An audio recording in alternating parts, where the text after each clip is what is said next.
Namaskar everyone. I'm Arnav Joshi from Arnav Studios and you're watching the latest video of Arnav Talks as of today. As we all know, today is Gandhiji and Shastriji Jayanti. On this day, I wish to analyze the lives of and contributions of two great men to their respective nation. The first person is obviously Mahatma Gandhi. He's considered the father of modern day Bharat. The second person is Mustafa Kemal Ataturk. He is considered the father of modern day Turkey. They both fought for the freedom of their respective nation. They both succeeded in doing so. However, the paths they took were completely different.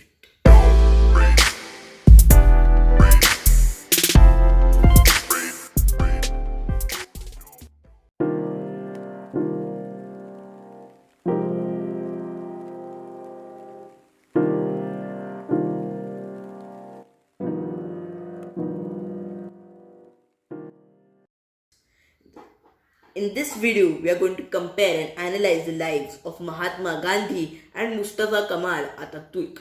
Let's start with Mustafa Kemal Ataturk first. Ataturk was born in Salonika, or present-day Thessaloniki, in the Ottoman Empire, or present-day Greece. He came to prominence in the Battle of Gallipoli when he was a commander in the Ottoman army. After the Ottoman Empire's defeat in World War I, it was partitioned between Britain and France in 1918. In 1919, Ataturk left the Ottoman army and joined the Erzurum Congress, a group of revolutionaries which aimed to unify and liberate Turkey. In 1923, he proclaimed the Republic of Turkey, set up a provisional government in Ankara, which still remains the capital of Turkey today, where he defeated the British and the French. This war was known as the Turkish War of Independence. In October of 1923, he was elected as the first president of Turkey. As president, he undertook progressive reforms to transform the nation into a modern, secular, industrialized and developed nation. His was one of the first governments in the world to give women voting rights in local and national elections. They also received equal civil and political rights and opportunities under his presidency. His government also carried out a process of Turkification, which included the use of the Turkish language in public by the minorities living in Turkey, such as the Armenians, etc., in public, and use of Turkish surnames by those minorities. In 1934, he was given the title Ataturk, which meant father of the Turks. In 1938, Ataturk died due to cirrhosis of his liver, which basically means in simple terms that he used to drink a lot and that's why he died. Modern day Turkey owes a lot to Mustafa Kemal Ataturk. After him, Turkey became a relatively strong power. It has joined NATO, and because of that, today it can focus on its own national interest. The West and China have great interest in Turkey, and also Russia has great interest in Turkey because of the Strait of Bosphorus, if I'm not mistaken, which leads into the Black Sea, and the Black Sea is bordered by Ukraine, where the Ukraine war is going on. So now we have Mahatma Gandhi. He was born on the 2nd of October 1869 in Porbandar, Gujarat. After his training in law, he came to India in 1915 and joined the Indian National Congress. Before 1915, he was in South Africa for 25 years as a practicing lawyer. He had done so for the rights of only Indians. He had also been a sergeant major for the British in the Boer War. He used to drive ambulances then. The Boer War was basically a war of independence between the South African tribes and the British. The British won that war. Anyways, the Indian National Congress by 1915 had become a dying organization full of unappealing moderates. New organizations such as the Home Rule League under Lokman Tilak and Annie Besant and the Swarajya Party under Motilal Nehru was challenging the monopoly of the Congress. However, Mahatma Gandhi was something different. was moderate as well as nationalist.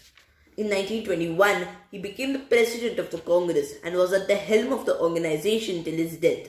His movement generally didn't succeed. I am talking about this from a non-biased perspective. I'm not praising him like a god, and I'm not demeaning him like a British agent. It was my perspective was a non-biased perspective. Let me clear that. So the non-cooperation movement was stopped when it was at its peak after the events at Chauri Chaura, where a group of Indian people burnt a police station when the police officers were firing at them.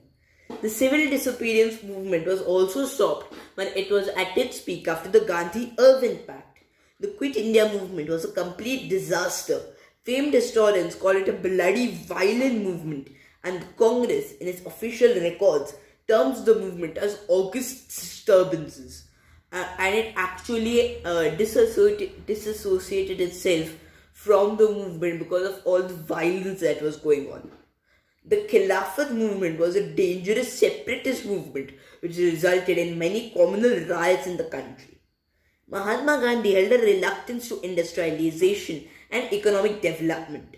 He was allegedly a racist against the Africans and thought Africans to be a beastly backwards race. A few years ago, you must have heard about the students in a Ghana university pulling down the statue of Mahatma Gandhi because he was allegedly a racist. He took non-violence to a whole nother level as he advised the British, Poles and the Jews to let the Nazis to surrender and let the Nazis kill them in World War II. Given his tendencies, he didn't believe in gender equality also. He believed a bit too much in minority appeasement. In 1946, Muhammad Ali Jinnah, an Islamic separatist, threatened civil war if his demand of Pakistan wasn't accepted. Mahatma Gandhi initially didn't accept the movement, but then Muhammad Ali Jinnah launched Direct Action Day, which was basically a riot of Muslims killing Hindus and Christians and etc. Then Mohandas Gandhi accepted to the demand of Pakistan. On the 14th and 15th of August 1947, British India was partitioned into India and Pakistan. India's Prime Minister became Jawaharlal Nehru, a long-time follower of Mahatma Gandhi. Pakistan's became Muhammad Ali Jinnah. Before partition, India had promised to give 43 crores to Pakistan. That was a huge sum of money back then. However, in October 1947, Pakistani supported terrorists had attacked the princely state of Jammu and Kashmir. Jammu and Kashmir then acceded to India, and Indian forces started fighting the tribes. During this war, Mahatma Gandhi started appealing to the Indian government to give those 43 crores to Pakistan.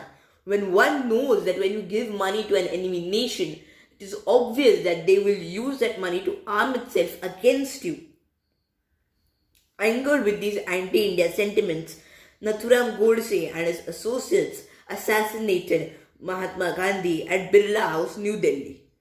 Modern-day Bharat owes a lot to Mahatma Gandhi. He was one of the first freedom fighters to organize many anti-Britain movements at such a large nationwide level. He was also a part of the league which wanted caste equality. This league also includes Baba Sahib Ambedkar and Swatantra Veer Savarkar. Although Swatantra Veer Savarkar didn't want caste equality, he wanted the destruction of caste. His involvement in the Congress propelled it to be the largest party in India. Under Jawaharlal Nehru's command, India lost a large part of Jammu and Kashmir and Ladakh to Pakistan and China respectively. India failed to get an economic start and only grew by $1.5 trillion in 67 years. I know that's a lot, but when you do the math, it's very little. Until 2014, India was also not a geopolitical power. After analyzing the lives of these two great men, the question arises, who made the right choice? Was it Mustafa Kemal Ataturk with his path of violence and unification, or Mahatma Gandhi with his path of peace and balkanization? There is one possible way to assess this. see the economic growth the country had in the remainder of the 20th century after their respective deaths. Turkey had a GDP of $23 billion in 1938. It grew to $273 billion in 2000. That means it grew by around 11. That means it grew about 11%. India had a GDP of about $40 billion in 1947. Then it had a GDP of $468 billion in 2000. That means it grew by about 10%. So that means who was successful economically? It was Mustafa Kemal Ataturk. And if we compare many other fields, Ataturk was more successful. He also had a better legacy. Perhaps if Ataturk was born in India and would have ascended to the role Mahatma Gandhi had in the 1920s, India would have been independent more quickly with the use of an organized revolution. Perhaps Savarkar and Ataturk could have become good friends and political partners. Perhaps we wouldn't have forgotten the contributions of so many great revolutionaries. Our independence movement history would be more inclusive of these revolutionaries. This video and this channel isn't meant to demean our political freedom fighters. They were great, no doubt about it. However, it's time that we present a different, non-biased style of history away from establishmentarian academia. Thank you everyone for watching this video till the end. Leaving you is Arnav Joshi.